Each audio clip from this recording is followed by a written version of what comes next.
Bismillahirrahmanirrahim. Bismillahirrahmanirrahim. Alhamdulillahirabbil alamin wassalatu wassalamu ala asrafil anbiya'i wal mursalin wa ala alihi wa sahbihi ajmain. Rabbi shrah li sadri wa yassir li amri wahlul 'uqdatam min lisani yafqahu qawli.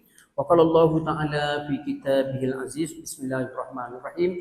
Wa la taziru waziratun wizra ukhra. Wa qala Rasulullah sallallahu alaihi wasallam talabul ilmi faridatun 'ala kulli muslim. Sadaqallahul azim. Assalamualaikum warahmatullahi ta'ala wabarakatuh. Alhamdulillah sidang jemaah hadirin dan hadirat kasih Allah SWT pada malam ini. Mari sama-sama kita bersyukur kehadirat Allah SWT dengan izinnya dapat kita kembali menyambung pengajian kita di surah ini. Kita masih lagi berbicara solat Jumaat dan juga perkara yang ada hubung kait dengan solat Jumaat. Jadi mudah-mudahan apa yang kita pelajari dapat kita praktikkan dan guna dalam ibadah kita. Semoga menjadi ibadah yang sempurna, menjadi ibadah yang lebih baik dan ibadah yang diterima di sisi Allah Subhanahu wa taala insya-Allah. Jadi terus kita pergi tajuk kita iaitu syarat sah yang keempat daripada 5 syarat sah sembahyang Jumaat. Jadi yang lepas masuk waktu, kena masuk waktu dulu baru boleh sembahyang dia untuk melaksanakan solat Jumaat. Yang kedua, didirikan solat Jumaat yang ada tempat tinggal. Mesti didirikan Jumaat di kampung, di taman, di tempat ada orang mendiami tempat tersebut. Kalau dia diri dekat kemah, dekat padang pasir, dekat tepi pantai, dekat hutan, dekat persinggahan, maka tidak sah Jumaatnya. Jumaat mesti tempat ada kediaman orang. Mesti ada orang diami tempat tu. Kita buat solat Jumaat baru dikira. Buat Jumaat di tempat yang bukan ada orang tinggal. Iaitu seperti berpindah randah. Duduk sekejap, bergerak, mengikut musim panas atau musim sejuk, bergerak berpindah randah, maka tidak boleh dilaksanakan solat Jumaat. Yang ketiga, tidak boleh ada 2 solat Jumaat di tempat yang dekat, yang berdekatan. Di satu masjid ada 2 solat Jumaat, ataupun 2 masjid yang bersebelahan, terlalu dekat. Tidak boleh. Mesti ada 1 Jumaat sahaja di dalam satu tempat. Melainkan kerana hajat, iaitu penduduknya semakin ramai, maka buatlah di hujung sana satu lagi.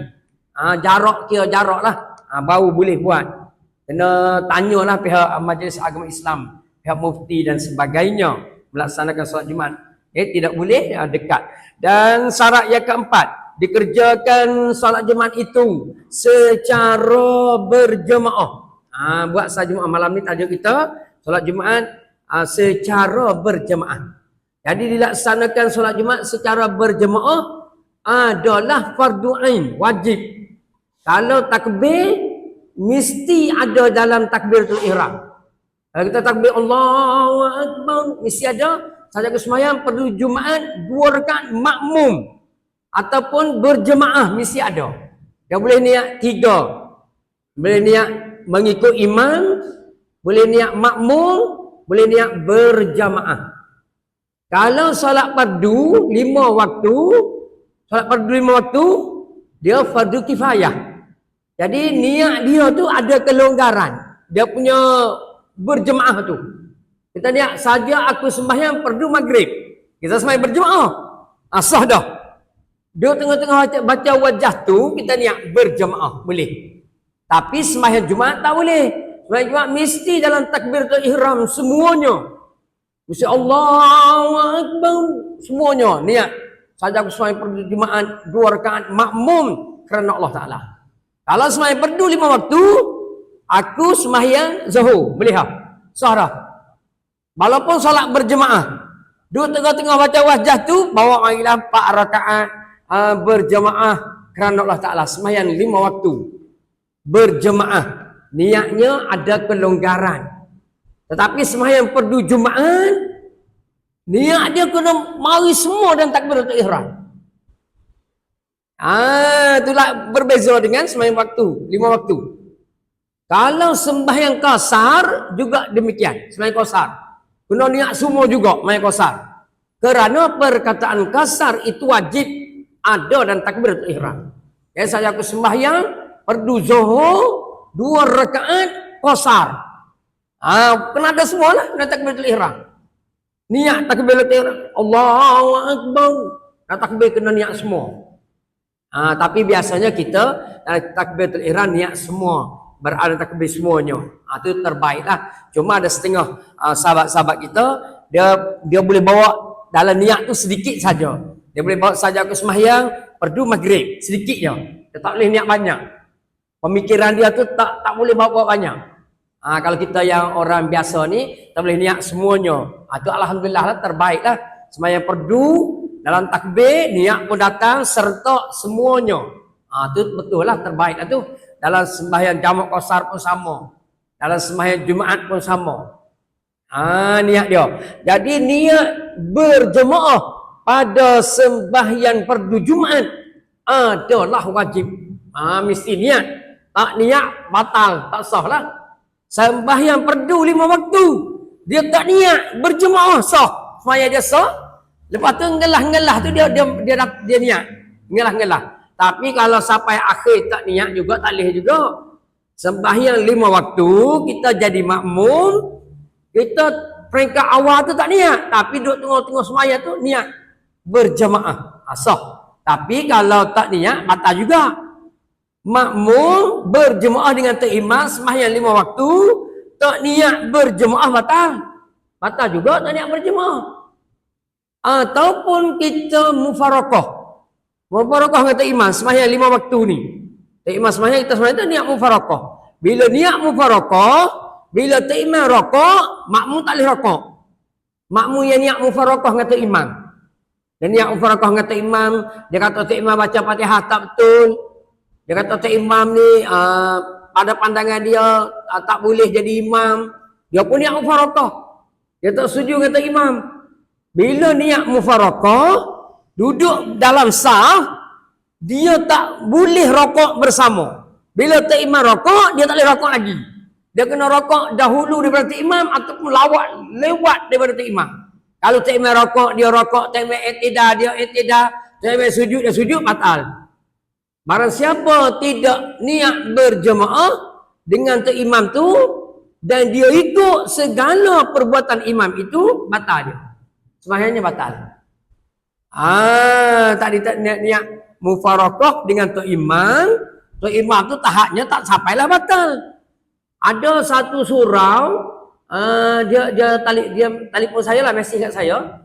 Dia kata, Ustaz, sembahyang subuh surau kami tok imam baca salah. Fatihah salah, dia kata. Ada sebahagian niat mufaraqah, sebahagian tak niat mufaraqah. Kesalahannya sikit sangat. Dia tanya saya kata, ini tak batal ni. Di sikit. Kesalahannya di Fatihah tu. Di Fatihah tu kadang-kadang tak ada baca panjang sangat, ada pendek sangat Fatihah tu. Dia salah di Maliki Yaumiddin. Dia baca imam dia salah. Tak mana baca Maliki li panjang. Sepatutnya Maliki Yaumiddin. Dia baca Maliki Yaumiddin li panjang. Maliki Yaumiddin. Panjang li. Panjang li lah. Rosak lah Fatihah tu. Bagaimana? Tidak batal. Bila kita, saya rujuk kamus Muji, kamu harap, dan rujuk beberapa pandangan, kita tengok tu, dah panjang pada huruf li, maksudnya tidak berubah. Tak berubah maksudnya, tetap Allah yang memiliki, Allah yang berkuasa. Macam Malik maksudnya berkuasa, tak berubah maknanya. Maknanya tak berubah, cuma dia kata makruh. Bacaan tu adalah makruh. Ada tok imam lagi dia baca waladhdallin tu panjang. Panjanglah sampai apa ni 15, patut 6 harakat. Dia pergi lah sampai 10, 11 12 harakat. Waladhdallin panjang dah. Ada satu surah lah tok imam tu panjang dah. Saya terkejut jugalah, saya jadi makmum. Panjang sangat bacaannya. Lepas tu lepas sembahyang tu saya tanya ada seorang guru, seorang pensyarah. Pesarah ada ngajar Al-Quran, dia pesarah universiti, pesarah pengajar Islam. Tanya dia, kata jadi makmum tak dengan Tok Imam tadi? Dia kata dia jadi. Rasa boleh ke? Panjang wal-dhalin. Dia kata boleh. Dia kata boleh capai sehingga 9 harakat. Kata 6 harakat, 7 harakat, 9 harakat. Wal-dhalin. Ada pandangan sampai panjang tu dibenarkan. Orang kata nasib baik kita tidak mufarakah. Wal-dhalin panjang lah. Panjang. Kita biasa wal-dhalin 6 harakat. Yuk panjang sampai 9 harakat. Tu. Jadi ada tempat yang tidak membatalkan bacaan dan beberapa tempat yang tidak membatalkan. Jadi tidak boleh kita cepat mufarakah lah. Tidak boleh kita cepat mufarakah apabila kesalahan tadi. Jadi hendaklah mengikut ia akan imam. Niat makmum atau niat mengikut imam atau niat berjamaah pada sembahyang Jumaat, pada sembahyang 5 waktu. Boleh pilih nak niat macam mana. Niat saja aku menjadi makmum kerana Ta'ala boleh. Aku berjamaah boleh. Mengikut imam pun boleh. Macam niat ambil air sembahyang. Kita boleh niat saja aku ambil air sembahyang. Saja aku mengangkat hadas. Kita boleh niat. Saja aku mengambil air sembahyang. Saja aku mengangkat hadas. Saja aku mengangkat hadas kecil. Saja aku ambil wuduk. Boleh juga. Ambil air sembahyang, saya basuh muka, niat saja aku mengambil wuduk kerana Allah Ta'ala, sah. Saja aku mengambil air sembahyang, sah juga. Saja aku mengangkat hadas kecil, sah juga. Ada tempat banyak niatnya. Boleh niat. Dan juga kalau sembahyang sunat, kita boleh niat sahaja aku sembahyang sunat mutlak. Banyak sunat, kita niat sunat mutlak saja. Sunat mutlak ni dia boleh masuk di dalam hampir banyak solat sunat. Dia satu, solat sunat mutlak akan menulungi, akan masuk. Yang kedua, solat sunat yang kita sembahyang batal, dia akan jadi solat sunat mutlak. Solat sunat yang kita sembahyang tadi salah niat, batal niat tu salah, bukan batal niat tu salah, dia akan jadi solat sunat mutlak. Solat mutlak ni dia dah hebat. Dia akan tulungi mana-mana solat sunat. Kita ambil air sembahyang, kita naik surau, kita niat saja aku sembahyang sunat wuduk. Kalau kita tak nak niat sunat wuduk, boleh juga. Saja aku sembahyang sunat mutlak. Ataupun kita niat saja aku sembahyang sunat 2 rakaat kerana Allah Ta'ala. Tu sunat wuduk lah tu. Tak payah niat wuduk. Saja aku sembahyang sunat 2 rakaat kerana Allah Ta'ala, dengan sendiri jadi sunat wuduk. Sunat mutlak lah tu. Sunat mutlak niat dia saja aku sembahyang sunat kerana Allah Ta'ala.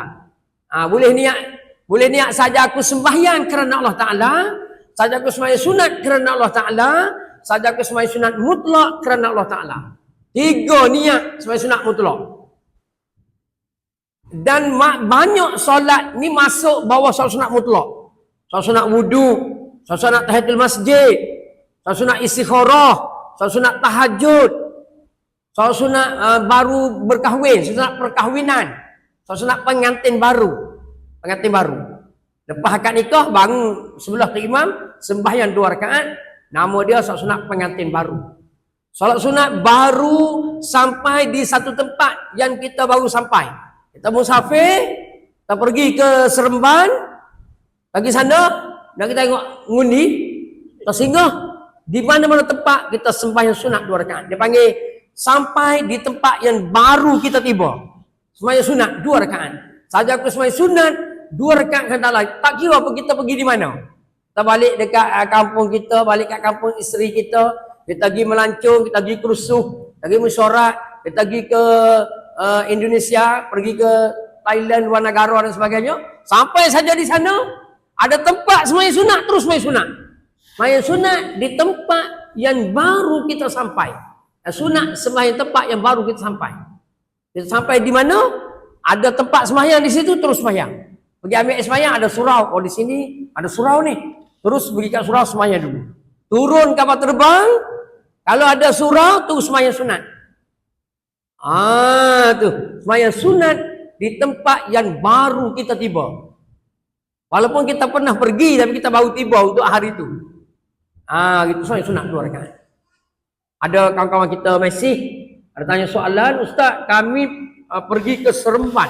Di Seremban mungkin pilihan raya kau. Masih saat ni nak tak kereta nak ceramah, masih. Dia kata daripada rumah dia di Kajang pergi ke Seremban. Pergi sanalah. Duduklah sana beberapa jam je tak adalah. Kemudian pergi ke Melaka. Melaka pula. Mari Seremban dah, Melaka lalu lah. Pergi melancong lalu lah dia kata. Pergi ke Melaka. Soalannya boleh dia nak buat solat jamak qasar. Dia kata dikira dari Kajang atau dari Seremban. Soalan hari ni baru saat ni. Soalan. Baru ada kawan kita hantar. Dia kata dia daripada Kajang nak pergi ke Seremban. Pergi Seremban lah. Ada macam-macam lah pergi pilihan raya lah paling ramai. Ramai saya pergi cari kawan saya semalam pengungsi surau At-Taqwa dekat Kajang. Pergi tak ada Ustaz. Pengungsi pergi pilihan raya Seremban. Pergi sana pergi kempen sana. Cari kawan lah. Pergi surau ni tak ada, surau tak ada. Ramai bergerak. Hari ni pun ada lagi ramai bergerak. Jadi dia tanya nak kira daripada Seremban ke Melaka atau daripada Kajang? Jawab dia dari Kajang lah. Dari Kajang. Turun rumah, turun terus dikira musafir. Tak kira nak pergi mana, nak sambung lagi, sambung lah. Kira musafir, turun rumah kita musafir, pergi 20 km musafir. Pergi di sana 30 km musafir. Musafir dah. Cuma nak semayang tak boleh, semayang jamak qasar tak boleh. Bergerak ke depan lagi, terus dikira musafir lah. Dikira daripada tempat tinggal kita. Saya jawab dia lah. Melainkan duduk di sana 4 hari. Duduk di sana 4 hari lebih lah. Dia boleh duduk 3 hari. 3 hari tidak termasuk hari perjalanan. Kalau perjalanan tu 1 hari. Perjalanan sampai awal. Kena kira 3 hari selepas. Jadi 4 hari lah. Jadi hari kelima baru dikira menetap. Hari kelima baru dikira menetap. Di sini pun ada. Tajuk dia menetap. Tajuk kita lah. Solat Jumaat ni ada perbahasannya tentang mustautin. Tentang musafir. Tentang bermukim. Di depan tajuk ni. Tajuk yang keempat ni. Jadi dia pergi jadi. Dikira daripada Kajang. Tidak dikira daripada Seremban. Melainkan tinggal di Seremban. Dah 5 hari. Dah bermustautin lah. Dikira di Seremban lah. Dah bermukim lah tu. Dah bermukim. Sambung lagi. Dan solat Jumaat itu hendaklah didirikan genap 40 orang. Mesti ada 40 orang. Jumaat tu mesti 40 orang ke atas. Mesti 40 orang lebih. Tu mesti 40 orang lebih. Dan jikalau tidak cukup bilangannya 40 orang, 39 lah tak cukup 40 orang, maka batalah sembahyangnya. Jika berhadas seorang daripada 40 orang, seorang batalah ataupun tak cukup, maka batalah solat Jumaatnya. Kita dah rujuk dalam 5 kitab fiqh yang besar. Matala'il Badrin, Sabilal Muhtadin, Fathul Mu'in. Kita rujuklah semua 40. Semua cerita 40 orang ke atas solat Jumaat. Jikalau 39, maka batalah Jumaatnya. Lagi tak ada. Jikalau seorang berhadas, dia batalah solat dia pergi.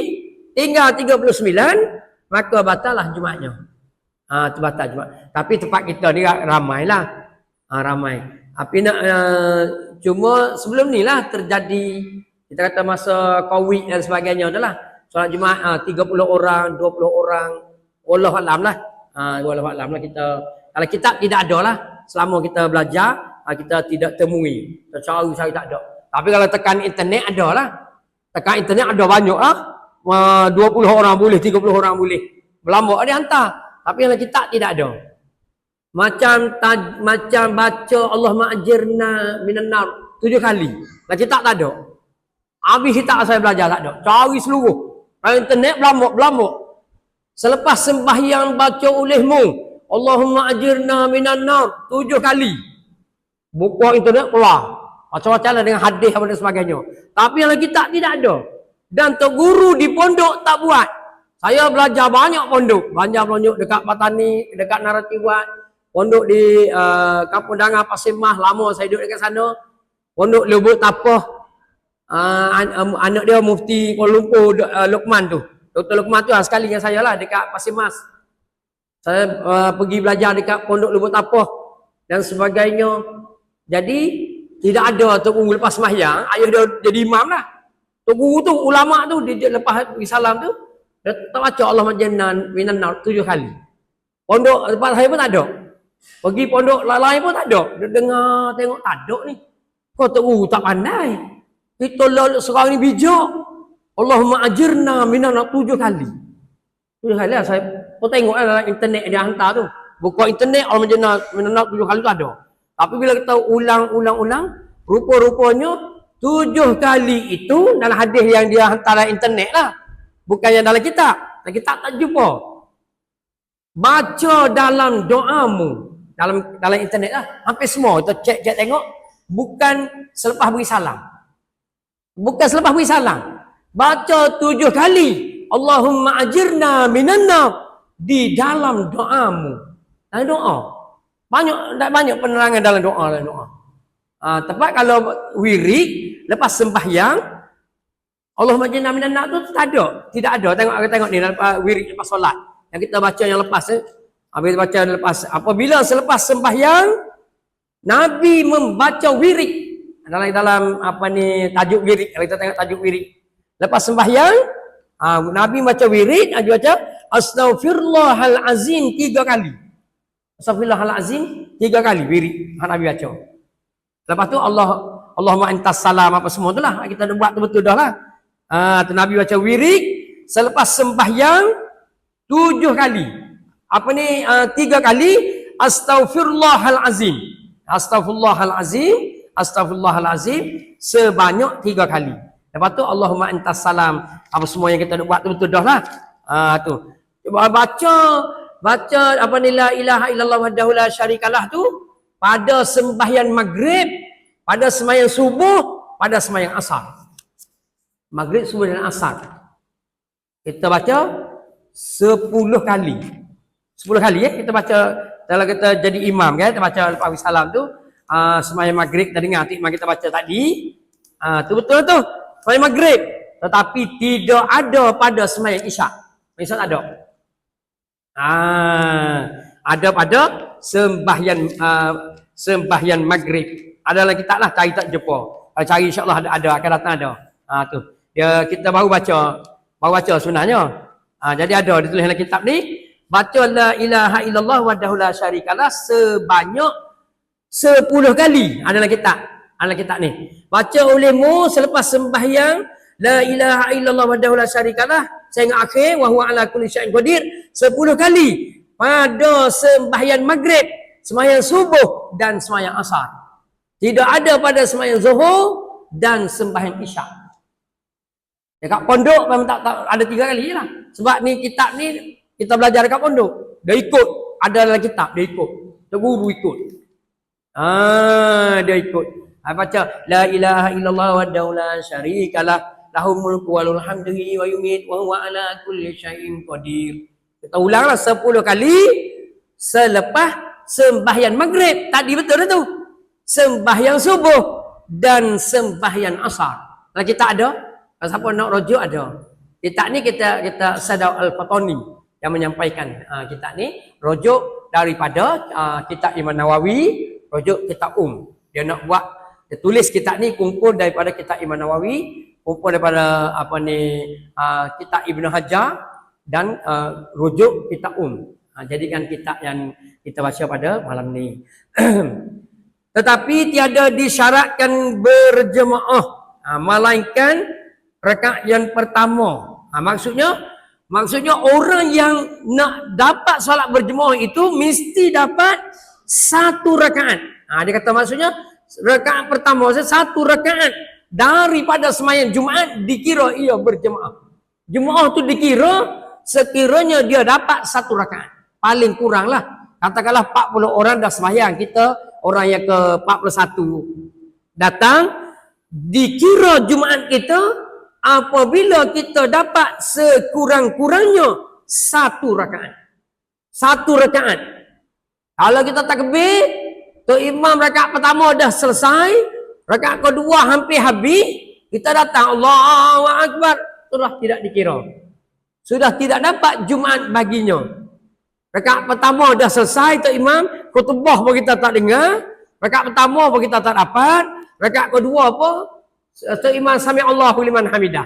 Kita pun sampai sami Allahu liman hamidah. Tu tak dapat 1 rakaat, maka tidak ada Jumaat baginya.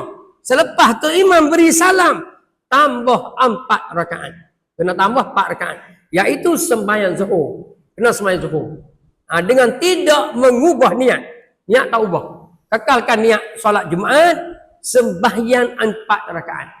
Ada setengah pandangan ulama kata boleh bawa lah kita niat asal tu kekal, tapi dia nak sebut lagi zuhur 4 rakaat pun tak jejas, tak jejas. Dia ada setengah pandangan kata boleh bawa 4 rakaat zuhur. Takut kita lupa ke tak ingat ke boleh. Tapi niat asal solat Jumaat 2 rakaat. Bila tak dapat 1 rakaat, secara automatik sembahyang tersebut menjadi solat zuhur dan tidak perlu ulang niat yang baru. Itu dia punya kaedah dia lagu tu. Kaedah lagu tu. Ada berlaku lah, cuma niat dia tak tahu lah macam mana. Tapi ada berlaku di kalangan sahabat-sahabat kita. Dia datang lewat sembahyang tu, imam duduk tahiyat akhir dah masuk. Saya kalau di sekolah kan, cikgu-cikgu, murid-murid tu ramai lah. Murid-murid sangat ramai. Orang duduk tahiyat akhir baru masuk. Orang duduk tengah baca khutbah tu duduk jalan lagi. Saya pernah lah kadang-kadang tu dia hantar murid tu sakit, hantar dekat flat tu, lepas tu nak patah balik tu dah jalan dah jam. Lepas tu dengar khutbah sudah kali ni. Khutbah dah, jalan jam nak patah balik tu. Lepas tu parking kat tepi, berlarilah kita nak dapat sah tu, duduklah dengarlah khutbah di kaki lima dekat dengan pai air, dekat dengan orang basuh ujung sekali begitu. Budak sekolah tu macam Jumaat tu tak wujud. Dia berjalan, dia keluar, masuk. Yang ni keluar 10-20 orang, yang ni masuk keluar tak tahu siapa. Yang cikgu pada juga baru mari. Kita dengar khutbah tu. Dia dengar khutbah, habis khutbah sembahyang. Sembahyang kat tepi itulah. Dia orang tak kisah pun. Lalu kat tepi saya, tak kisah. Tak kisah murid-murid sekolah, guru-guru, masyarakat, belia, pemuda dia berjalan lagi. Pemuda sembahyang Jumaat dia berjalan. Kata macam ni, sembahyang di bawah ni kali pertama aku biasa naik duduk atas. Duduk terai kat bawah, sampai orang sembahyang ramai lah, 3,000, 4,000 orang lah. Baru 3-4,000 orang lah. Sebab kalau kutipan Jumaat pun dapatlah 12,000. Kutipan Jumaat tu banyak. Maksudnya orang yang datang tu ramai lah. Kalau masjid wilayah tu 30,000. Kutipan mencecah 30,000. Kutipan Jumaat ada sampai 12,000, 15,000. Kalau surau dekat Bandar Merbangi tu 8,000. Kutipan Jumaatnya mencecah 8,000. Tapi dia baguslah. Bila kutipan Jumaat dia banyak, dia buat kelas pengajian tu macam di universiti, macam di kolej-kolej. Pengajian surau-surau dekat Bandar Merbangi. Kutipan dia banyak, pengajiannya seumpama sekolah dah. Dia ada kuliah pukul 9 pagi sampai pukul 11 pagi setiap hari. Setiap hari di Masjid Al-Kausar, dekat taman saya tu. Lepas tu Masjid Hasanah, Bandar Merbangi. Kuliah dia setiap malam, setiap pagi, subuh ada, setiap malam ada, lepas isyak ada lagi. Lepas isyak ada kuliah lagi. Lepas tu pagi, pukul 9 pagi sehingga pukul 11 je lah. Pukul 11 pagi tu lebih kurang. Setiap hari ada kuliah dia. Allah hebatlah kita kata. Dia sampai dia boleh bagi CJ kepada yang datang tadi. Contoh dia buat tafsir Al-Quran. Kita belajar tu sampai dia bagi CJ. Kalau lepas isyak dia buat kelas bahasa Arab. Dia bagi CJ kepada yang datang. Sampai dapat CJ lah. Baguslah kuliahnya banyak. Walaupun sumbangan dapat banyak, dia beri buat untuk aktiviti surau. Terbaiklah yang tersebut. Dan syarat solat berjemaah sembahyang Jumaat itu 40 orang yang ke atas tadi, hendaklah laki-laki Yang 40 orang tu hendaklah laki-laki dan tidak boleh solat Jumaat itu perempuan, tidak dikira. Dan mereka itu pula berakal dan balik dan merdeka. Tidak boleh orang gila, kanak-kanak, sahaya, perempuan tak boleh. Perempuan tidak dikira, kanak-kanak tidak dikira, sahaya hamba saya tidak kira, orang gila tidak dikira. Orang gila tidak dikira. Jadi saya pergi di surau At-Taqwa juga semalam, pergi sembahyang maghrib tu. Semalam tak ada kuliah, saya pergi kuliah di surau sana lah. Pergi ke surau At-Taqwa. Lepas sembahyang tu jemaah datang tanya soalan. Kata Ustaz tunggu tanya soalan. Dia kata nak tanya soalan ni surau kami ada orang tu macam tak betul lah, macam gila, nak kata gila pun tak gila juga. Jadi macam sewe kata betul lah. Jadi dia mari surau. Tapi sembahyangnya tak betul, dia tak ambil air sembahyang. Dia pakai pakaian yang kotor, bawa busuk dia kata. Lepas tu dia tak takbir, tak apa semua.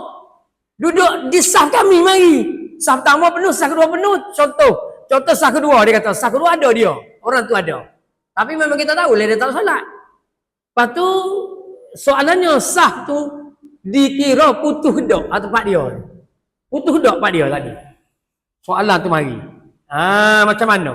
Kata tak boleh kau suruh dia duduk dekat belakang kau. Aku tahu, tak boleh Ustaz. Tak boleh tu saya tak tahulah, adakah sama ada keluarga ke dia pun ada marah kat kita balik ke wallahu alam lah. Kata sekiranya musyaqqah, sukar, dimaafkanlah. Tak utuh dah. Dia kata dia duduk di sah kedua tu. Ada dia di situ. Kalau yang sebelum ni soalan yang tanya yang kanak-kanak tu, dia bawa anak dia sembahyang bersama dengan dia. Sah pertama penuh, sah kedua penuh, tapi ada kanak-kanak. Orang ni bawa kanak-kanak, yang ni bawa kanak-kanak, sah kedua. Sah ketiga bersama duduk sebelah. Di sebelah ayah dia. Apabila sujud yang pertama, okey ni. Rakaat pertama, masuk rakaat yang kedua, sujud dia meniarap. Anak dia meniarap. Lepas meniarap, tak bangun-bangun dah. Dia bawa solat Jumaat. Bawa solat Jumaat, solat perdu pun bawa. Jadi soalan dia, putus kedok. Putus kedok sah tu. Dapat pahala kedok kita ni. Mari soalan susah. Susah jugalah nak jawab tu. Jadi kalaulah musyaqqah, tidak sengaja, dimaafkanlah. Tapi kalau ada kemampuan, boleh beritahu pada dia, beri nasihat. Jangan kanak-kanak tak boleh. Dia kanak-kanak ni kalau boleh, tidak boleh berada di satu saf dengan dewasa. Semua saf dewasa pertama, saf kedua dan belakang tu kena tak saf kanak-kanak. Itu syarat dia. Tapi takut anak-anak kita berlari, kita sebagai ayah kena duduk di dinding tepi sana. Letak anak dekat dinding. Sebab kalau dia batal, dia tidak dikira putus saf dekat dinding. Paling hujung sekali anak duduk sana. Jangan duduk di tengah-tengah. Takut sahnya batal. Semayang sekejap tu berlari. Takbir mula-mula bagus dia. Dekat pertama bagus, lama dia boring. Dia boring, dia berlari. Berlari seorang tak apa. 3 orang, 4 orang berlari. Hari-hari ikut celah-celah tak imam. Berlari main celah-celah tak imam. Bulan Ramadan lah paling banyak bulan Ramadan terjadi. Masa tarawih tu. Tarawih bawa anak. Jadi mesti orang tu berakal balik, merdeka, laki-laki. Kalau yang lain datang tidak dikira sebagai bilangan Jumaat. Hamba saya yang belum balik, yang kata sewe-sewe tadi yang kurang cerdik tu, perempuan boleh datang sembahyang tapi tidak dikira sebagai bilangan Jumaat. Tidak dikira sebagai bilangan Jumaat. Kalau mari sembahyang 5 waktu boleh lah. Tapi ada tempat dia lah perempuan, ada di belakang sana. Ni kanak-kanak. Yang ni orang yang kita kata ada yang sewe, yang tidak cerdik, yang ada bodoh-bodoh sedikit. Kena duduk tempat yang lain lah. Jangan bagi duduk dekat kita. Kategori tu susah kategori. Nak kategori yang cacat pun kategori dia berbagai. Kategori tadi banyak. Susah juga untuk menentukan. Dan salat Jumaat itu mesti terkaya daripada sembahyang qada. Jika dia ada sembahyang qada, dia tidak boleh dikira sebagai bilangan Jumaat. Dia tak sembahyang, sembahyang qada dia terlepas sembahyang subuh. Sembahyang subuh terlepas, mari sekolah. Ustaz, saya tak sembahyang subuh lagi ni. Dah pukul 12 dah. Tak ada Ustaz, lagi Jumaat dah pukul 2:30 ni ada kelas. Lepas tu dia pergi. Umur dah 17, tingkat 5. Tingkat 5 tak sembahyang subuh. Tingkat 5 datang, Ustaz saya tak sembahyang subuh. Tingkat 3 datang, saya tak sembahyang subuh. Kamu dah balik dah Ustaz. Kita tingkat 3 dah. Kita tingkat 4, tingkat 5 dah Ustaz. Tapi subuh tak solat. Tak solat subuh. Kenapa tak solat subuh? Bangun lewat Ustaz. Bangun lewat. Semalam tidak lewat juga, lewat hari-hari Ustaz. Hari-hari lewat. Lepas tu pihak sekolah kata Ustaz, minggu depan Ustaz kena bawa pelajar yang datang lewat pergi ke jabatan. Setiap sekolah kena hantar 5 orang. Pihak jabatan nak bagi ceramah, nasihat pada dia. Ustaz, kalau kita ada beberapa orang, Ustaz tunggu, bawa dia pergi. Lepas tu lepas Ustaz tinggal, balik mari mengajar. Petang nanti pukul 4 petang, Ustaz ambil dia pula. Dia kena ceramah 7.30 sampailah pukul 4. Tu saya pun kan tunggu nak dekat sekolah. Mari lewat kat sekolah. Saya tunggu nak pergi pukul 7 dekat jabatan. Tak sempat pukul 7 ni. Betul pukul 6 lebih tunggu. Lepas subuh tu pergi tidur dah tunggu. Tunggu tengok jam pukul 7. Tak mari lagi. Sudah hijau lah kali ni. Tengok jam pukul 7.30. Tak mari lagi. Sudah hijau budak ni. Janji apa semua dah nak mari. Tengok jam pukul 7.45. Tak mari lagi. Kerja tu sampai dia. Sudah sampai. Sampai ni waktu puncak jalan jam ni. Nak pergi ke jabatan hantar kamu. Kenapa mari lewat? Saya memang selalu lewat Ustaz. Lewat tu kerja saya dah. Ustaz nak bawa saya ni kena lewat. Memang saya kena mari lewat sampai awal. Saya bukanlah pelajar yang terpilih. Pula nyanyalah Ustaz jaga awak. Saya pun kerja lagi jabatan. Kerja saya. Duduk dalam jam. Sudah kerja dalam jarak dengan sekolah kita 20 km. Perjalanannya 40 minit.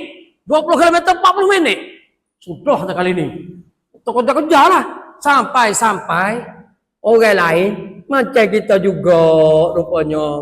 Sebab kita juga. Sebab sekolah lewat juga. Saya sampai tu baru sampai. Kata nak pergi mana? Nak hantar murid datang yang program murid lewat. Nak bagi ceramah. Lewat juga sampai dekat jabatan. Lewat juga Ustaz. Murid lewat kat sekolah. Dia lewat dah. Sana pun tunggu lewat juga. Dia tahu dah nak mari lega saya. Ingat aku pernah marah. Jadi pukul 8.30 tu baru daftar. 8.30. Alhamdulillah kata. Apa juga kita 8.30. Baru daftar, baru duduk mari. Kata ni tulis pukul 7. 7 tu nak bagi dia tu semangat. Program kita mula pukul 9. Pukul 9. Kata, jadi dia lewat. Tak nak ubah. Nak ubah tak boleh dia. Jadi dia kata, hendaklah terkaya daripada qada. Sembahyang qada. Sembahyang qada ni ada dua jenis. Satu, memang tinggal sembahyang. Tinggal sembahyang daripada muda. Tinggal betul lah jahil. Memang kita kata orang yang jauh daripada agama. Satu lagi tinggal dengan tidak sengaja kerana pergi program, kerana terlewat bangun tidur. Yang ni maksudnya yang tinggal sembahyang kerana bersebab. Yang jahil tidak dia ambil kira lah, tak masuk dalam yang masuk di sini. Yang jahil jadi dia pun datang, katalah datang jumpa saya. Ustaz, saya dulu bekerja dalam tempat kerja tu tak ada orang Islam. Dia kata semua orang bukan Islam. Kita pun terpengaruh dengan dia tak solat. Bukan saja solat fardu Ustaz, solat Jumaat pun tak pergi. Dia kata pihak bos Cina sedia van untuk semua orang Islam pergi Jumaat. Jadi disediakan. Kalau dekat Bandar Baru Bangi tu dia panggil utusan. Kerja dekat utusan tu. Ada kilang di situ, ada utusan di situ. Jadi ada sedia bas lah. Sedia bas. Lama-lama bas tak nak sedia dah. Kenapa? Tak ada orang seorang pun nak pergi. Ni kisah dulu lah masa nak pergi sembahyang tu kena pergi sembahyang dekat UKM. Sembahyang dekat maktab perguruan. Dululah zaman saya baru duduk sini dulu. Jadi nak bawa sekarang ni dekat lah dengan pejabat dia tu. Jalan kaki ya sekarang. Dulu kena bawa pergi jauh. Tak pergi. Sampai van tu tak bawa dah. Dan ada yang jadi askar. Tak Ustaz, saya ni askar. Jadi tak semayang. Sepanjang saya jadi askar. Saya tak semayang Ustaz. Kalau 22 tahun, saya tak semayang 22 tahun. Termasuk solat Jumaat. Tapi sekarang saya dah insaf. Saya nak qada solat. Dia nak qada solat. Cuba saya nak qada solat. Saya rasa dia dah qada solat. Selama saya kuliah di Semenyih. Dah 15 tahun. Dia dah qada solat 15 tahun. Orang kawasan kita ni jugalah. Tak sampai sebut nama lah. Jadi kawasan kita di sini sebenarnya jugalah. Kita ngajar sini dah 15 tahun. 15 tahun dia kodok, bagus dia. Mari sembahyang maghrib, lepas maghrib tu sembahyang kodok. Saya kata kodok sembahyang 5 waktu, kodok 5 waktu. Sembahyang maghrib, kodok maghrib. Lepas sembahyang maghrib terus bangun kodok maghrib. Sembahyang isyak, lepas sembahyang isyak fardu, sembahyang kodok isyak. Lepas sembahyang subuh, kodok subuh. Lepas sembahyang zuhur, kodok zuhur. Lepas sembahyang asar, beri salam, bangun sembahyang asar, kodok. Buat macam tu, cukup 1 tahun dah kodok dah 1 tahun. Kalau tinggal 20 tahun, sekarang dah 15 tahun. Buat setiap hari Ustaz, tak pernah berhenti. Dah kodok 15 tahun. Alhamdulillah. Yang tu tak termasuk lah. Yang termasuk tadi yang tertinggal, yang mana dia ada peluang untuk dia ganti. Yang tadi sukalah nak ganti kerana dia dah insaf. Jadi masa tidak mengizinkan kita, insyaAllah kita sambung kuliah yang akan datang. Masuk isyak dah masuk. Jadi hanya itu saja yang baik daripada Allah Subhanahu Wa Taala. Yang tidak jelas dan tidak tepat boleh tanya saya atau tanya ustaz-ustaz lain selepas kuliah ni. Assalamualaikum warahmatullahi taala wabarakatuh. Auzubillahi minasyaitonirrajim. Bismillahirrahmanirrahim. Alhamdulillahirabbil alamin. Allahumma shalli ala Muhammad. Allahumma zakirna minhuma nasina. Allahumma 'allimna minhuma jahilna. Wa sallallahu ala sayyidina Muhammad. Alhamdulillahirabbil alamin. Taqabbalallahu minkum.